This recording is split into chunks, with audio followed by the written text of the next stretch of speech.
প্রথমেই গ্যাসটা অন করে নেব। গ্যাস অন হয়ে গেছে, এবার চাপিয়ে দেবো কড়াইটা। আমি কিভাবে রান্না করছি আজ সেটাই দেখাবো।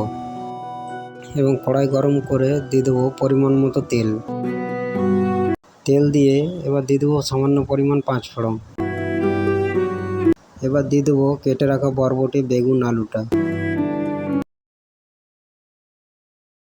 1 চামচ নুন দিয়ে দেবো এবং দিয়ে দেবো 1 চামচ হলুদ।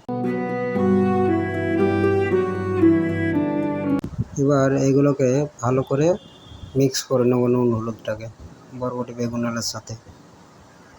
দেখুন, আপনাদের কাছে রান্না করাটা খুব সহজ হতে পারে, কিন্তু আমার কাছে রান্না করাটা সহজ কাজ নয়, কারণ আমার শরীরের 90% অংশ প্যারালাইসিস।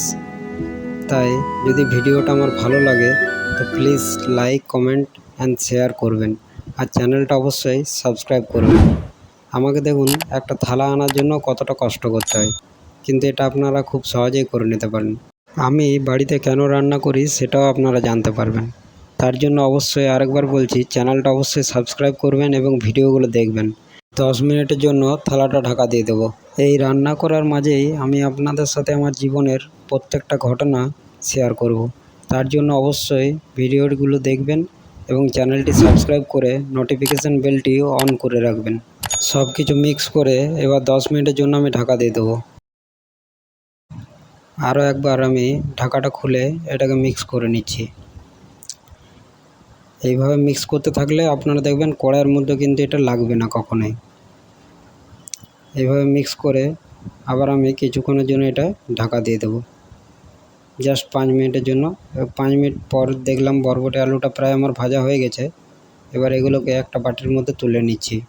ওই তেলের মধ্যেই দিয়ে দেবো মশলা বাটাটা। এই মশলা বাটার মধ্যে আমি কিন্তু সব কিছু মিক্স করে নিয়েছি। এবার মশলাটাকে ভালো করে ভেজে নেব। এইভাবে কষে নিলে কি হয়, মশলা থেকে কাঁচা গন্ধটা দূর হয়ে যায়। এবার মশলার বাটিটা নিয়ে আমি ওই বাটিটার মধ্যে সামান্য পরিমাণ জল অ্যাড করব। জলটা আমি কিভাবে অ্যাড করছি দেখুন। এইভাবে আমি একটা বোতলের মধ্যে জল ভরে রাখি এবং সেই জলটাই রান্নাতে ইউজ করি।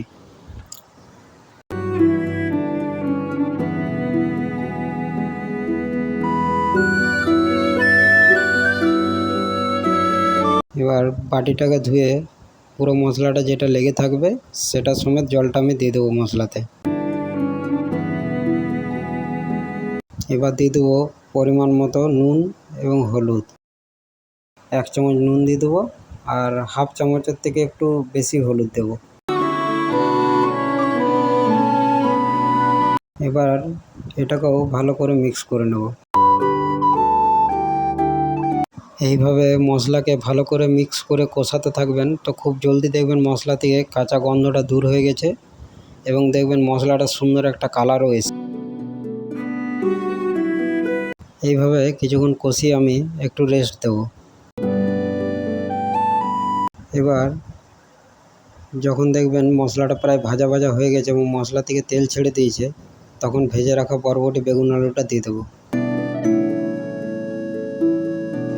এবার এগুলোকেও ভালো করে আমি মশলার সাথে মিক্স করে নেব। দেখুন পাগুলো আমার কত কাঁপছে। আপনারা হয়তো ভাবছেন যে পাগুলো আমি নিজে থেকে কাঁপাচ্ছি, বাট না, আমার পাগুলো অটোমেটিকলি কাঁপছে। জানি না এটা কেন হচ্ছে, বাট এটা হয়, প্রায় সময় আমার হয়। এবার দিয়ে দেবো 2 চামচ মতো ম্যাগি মশলা। ম্যাগি মশলা দেওয়ার কারণে কিন্তু টেস্টটা অসাধারণ আসবে বরবটি বেগুন আলুর।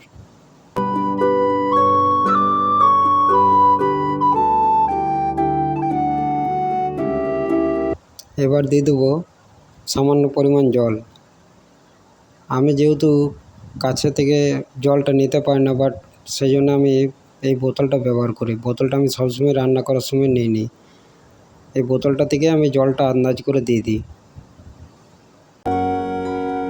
এবার জল দিয়ে ভালো করে মিক্স করে নেব সব কিছুকে।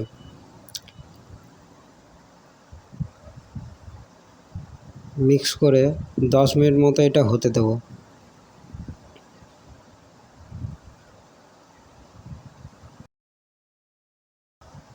10 মিনিট পর আরও ভালো করে একবার এটা মিক্স করে নেবো, যেহেতু কড়াইয়ের নিচে যাতে না লেগে যায়, কারণ আমি জলটা খুবই কম ব্যবহার করেছি, কারণ বরবটি বেগুন আলু সবজিতে জল বেশি ব্যবহার করতে হয় না। দেখুন আমার সবজিটা কিন্তু রেডি হয়ে গেল।